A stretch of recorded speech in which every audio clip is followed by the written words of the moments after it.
Now we shall begin. You should answer the questions as you listen, because you will not hear the recording a second time. Listen carefully and answer questions 1 to 5. Joanne? Hi, you must be Rob. Nice to meet you. So, I hear you're planning to visit Australia. Yeah, and I really wanted to talk to you because I was thinking of spending some time in Darwin, and my sister told me you're from there. That's right. So, tell me about it.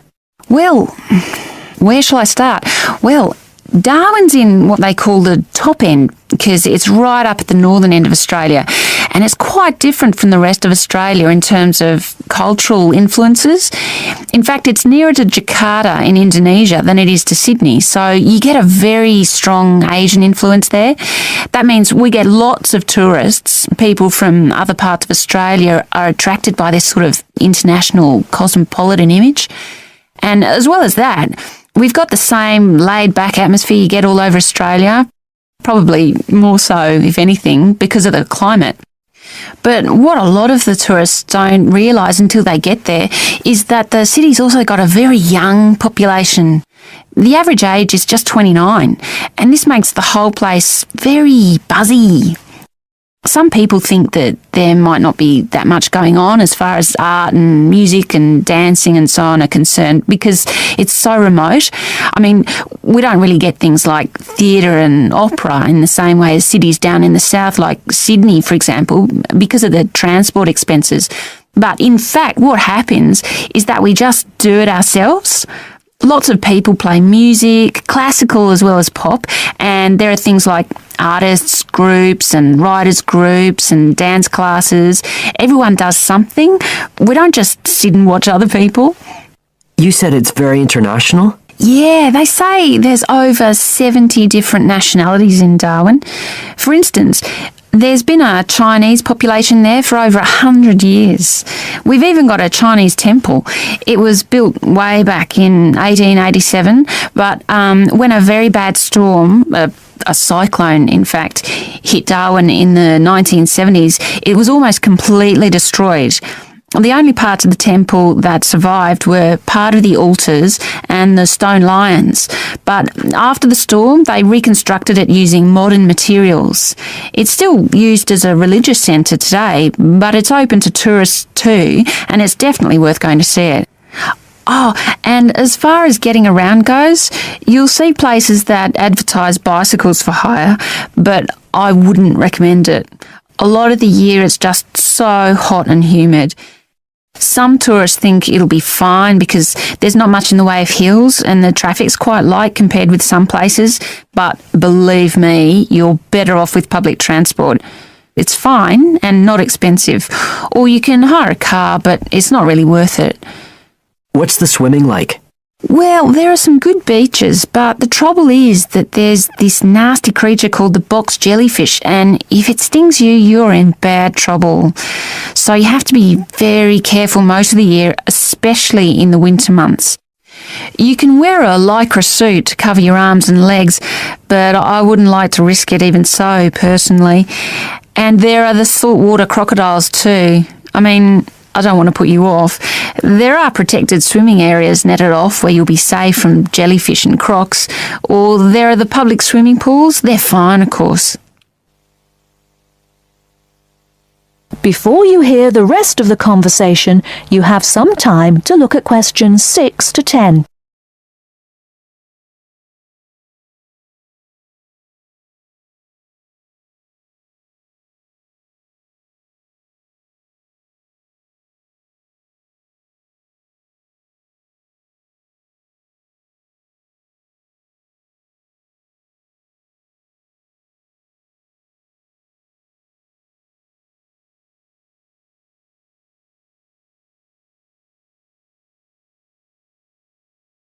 Now listen and answer questions 6 to 10. So, which places would you specially recommend? Well, one of the most popular attractions is called aquascene.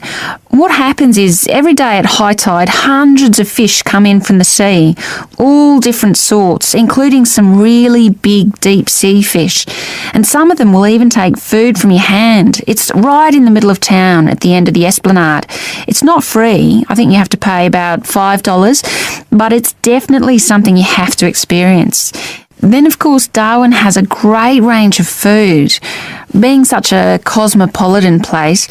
And if you don't have lots to spend, the best place to go is to Smith Street Mall, where they have stalls selling stuff to eat. There's all sorts of different things, including Southeast Asian dishes, which I really like. You'd think there'd be plenty of fresh fish in Darwin, as it's on the coast, but in fact, because of the climate, it mostly gets frozen straight away. But you can get fresh fish in the restaurants on Cullen Bay Marina. It's a nice place to go for a special meal, and they have some good shops in that area too. What else? Well, there's the Botanic Garden. It's over 100 years old and there's lots to see. An orchid farm, rainforest, a collection of palm trees, a wetlands area. You can easily spend an afternoon there. That's at Fanny Bay, a couple of kilometres out to the north.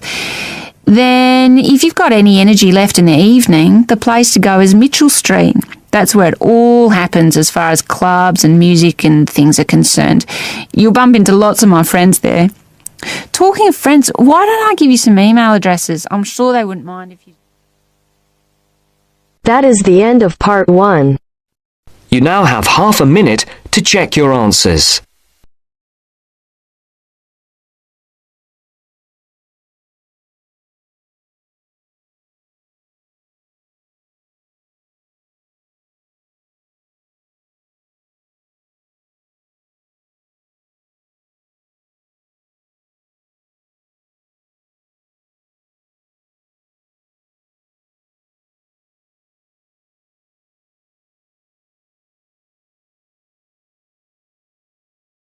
Section 2.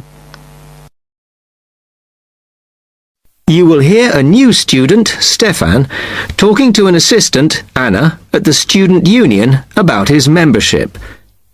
First, you have some time to look at questions 11 to 16.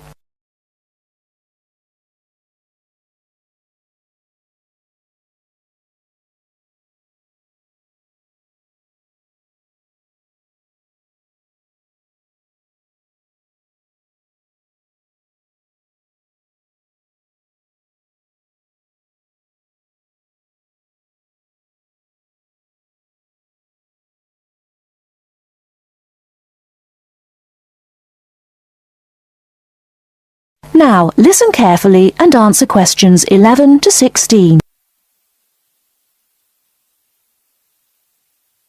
Hi, can I help you? Yeah, I hope so. This is the first time I've been down to the union. I'm a new international student, and I just wondered what to do. Oh, right. Well, normally we ask international students to fill out this form, and we put your details on the wall by reception. Then other students can contact you. It's a way for everybody to get to know each other. It can be a bit lonely otherwise. Oh, I see. What's your name? I'm Anna, by the way. It's Stefan Unger. OK, well, just write that there, next to name, and then fill in the rest. Right. What does it mean, degree program? Oh, just if you are an undergraduate or a postgraduate. Or maybe you're just here for a short course? I'm a postgraduate. Do I need to say what in? Not really. It's too much detail. But you should put your department, so people who have the same interests or problems as you can get in touch. So I'm studying marine construction, so for department, do I put down the science faculty then? Just your actual department. That must be engineering, no? Oh, I see, yes. Then if you list what you like doing in your free time, not that we ever get any when we're studying, and maybe you can meet up with someone socially, or to join a club or something. Well, I like lots of things. Shall I just list them? My advice is to just put one or two, like football and films or whatever. Otherwise, you'll get so many invitations, you won't get any time to work. Okay, I think I'll just list computer games, as that's my big interest. Oh. I haven't played football for ages. I may start to play once I get settled. Now, let's see. Next thing is languages. Yes, we find many of the international students get a bit tired of speaking English all the time. Sometimes they like to speak to someone in their own language. It's up to you. That is a good idea. I presume I don't need to put English down. Oh no, I put Italian and French. I can only speak German, my mother tongue. Okay, well that's fine. Just put that. What does accommodation mean? Is that my address? We're trying to find similarities between people, and some people live in hall, some are in flats, some are in bedsits. So it helps if you say... I'm in hall, though I'd like to be in a flat, but that won't happen till the end of the first term. Put where you are now. You can always change it later. Then finally, just put your phone number. I haven't really got one. I haven't sorted out a mobile yet. Well, it's going to be difficult for people to contact you then, isn't it? Why don't you put the Union one and we'll take messages for you? Okay. It's 02950 659 003. Have you got that? Yes. Okay then. Before you hear the rest of the talk, you have some time to look at questions 17 to 20.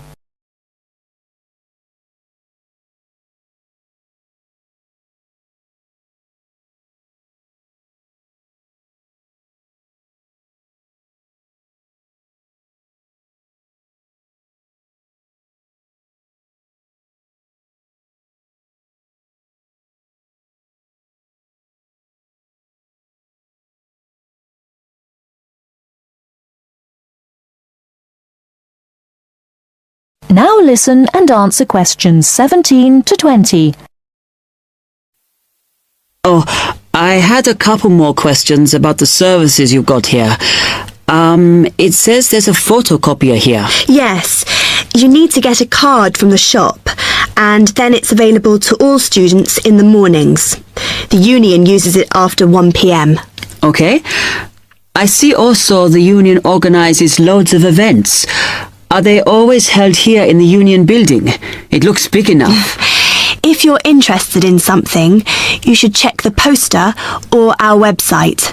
In fact, we normally use the Round Theatre, opposite the conference centre for most events, because the sound system is better. Right, I'll do that. Also, I wanted to hire a van. Can I do that through you? No. You need to present a case, really. They're not just available for hire to anyone. The president said we have to limit who is allowed to hire them. The person you need to see is the transport secretary. She's on the second floor. Okay, thanks. The other thing is, are all the discounts we get with our Union card listed on the back of the card? I thought there might be more. No, that's it, I'm afraid.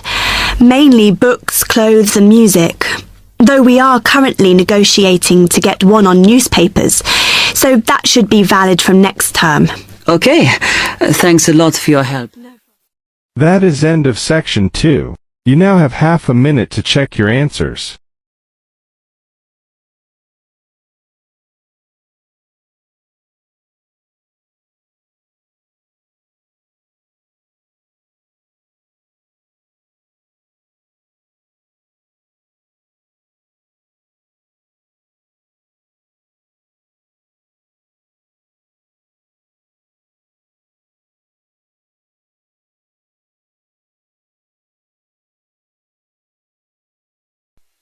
Now turns to part 3. Part 3. You will now hear a radio talk on agricultural regulations. First, you have some time to look at questions 21 to 25.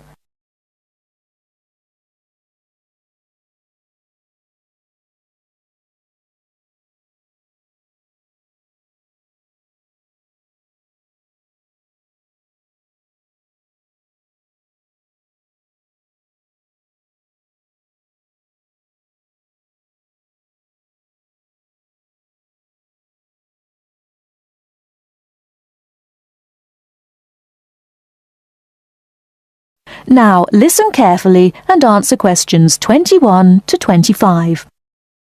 Could there be clearer proof of the arrogance and indifference of those who are supposed to keep our food safe than the muzzling of John Verrill? Agriculture is a business, true, and businesses have to make money. But this shows how ministers and officials put the profits of the agriculture business before the well-being of the British people.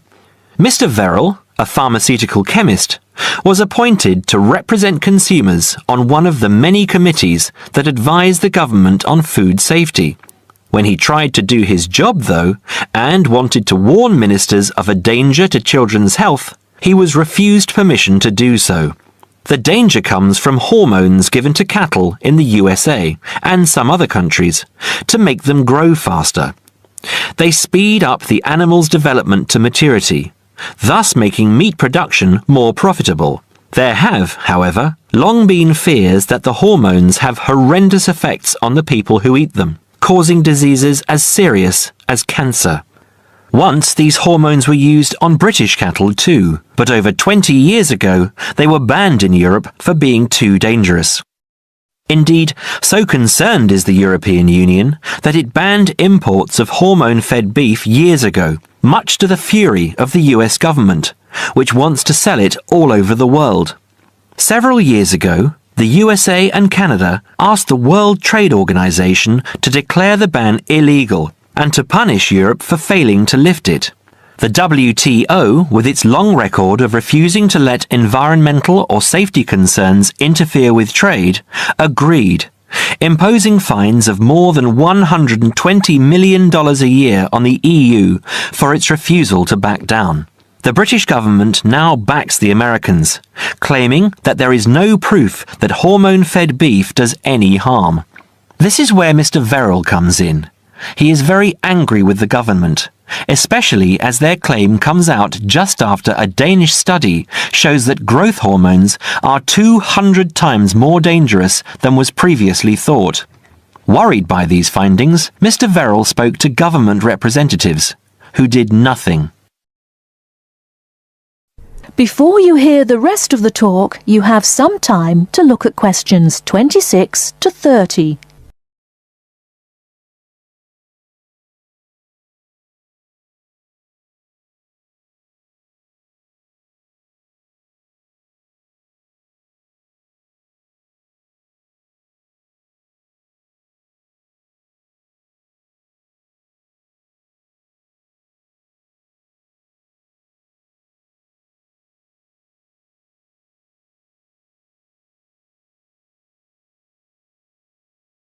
Now listen and answer questions 26 to 30.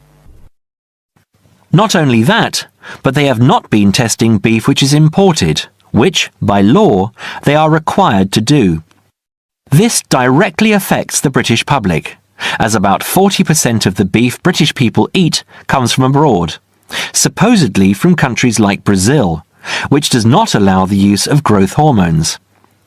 Brazilian beef is stocked by some British supermarkets and widely used in catering. Yet, when a Brazilian farm was recently visited by EU inspectors, a large stockpile of this banned substance was found. This is not the first food scandal we have had in our country.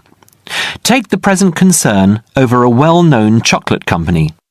Several months ago, the company found out that its sweets were contaminated with a rare form of salmonella, but they did nothing about it, leaving their sweets in the shops to be bought by the unsuspecting public. It was not until 5 months later when several children had suffered food poisoning, that the chocolate bars were removed from the shelves. It makes you wonder how many other dangerous foods have been allowed onto our plates. That is the end of part 3. You now have half a minute to check your answers.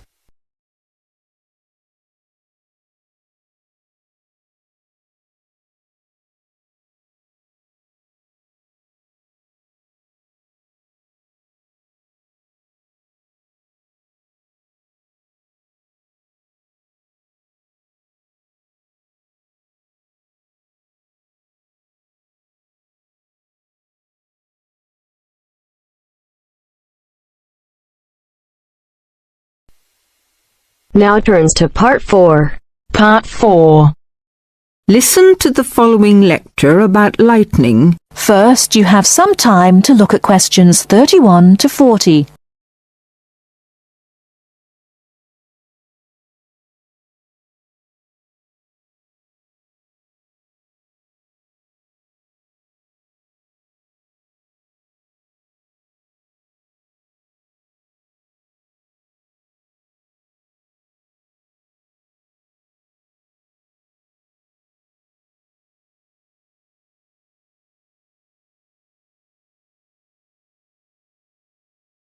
Now, listen carefully and answer questions 31 to 40. In earliest times, man considered lightning to be one of the great mysteries of nature. Some ancient people believed that lightning and thunder were the weapons of God. In reality, lightning is a flow of electricity formed high above the earth. A single flash of lightning 1.6 kilometers long has enough electricity to light 1 million light bulbs.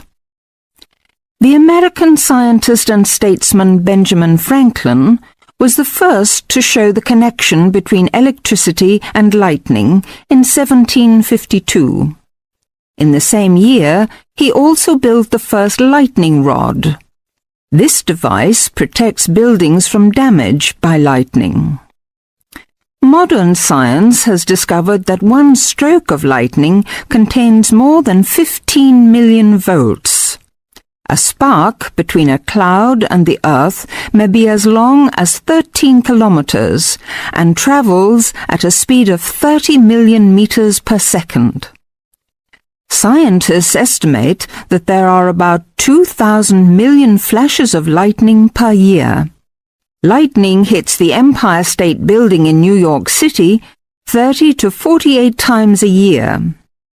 In the United States alone, it kills an average of 1 person every day. The safest place to be in case of an electrical storm is in a closed car.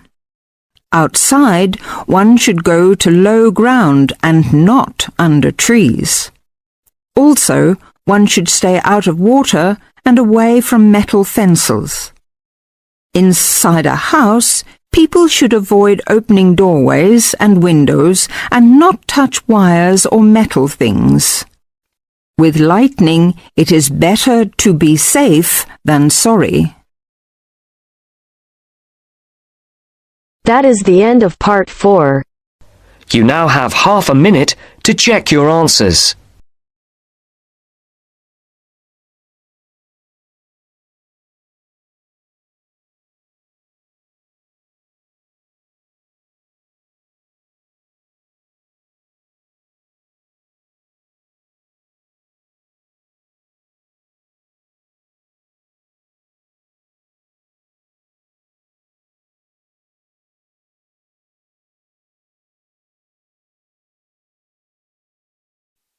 Thank you.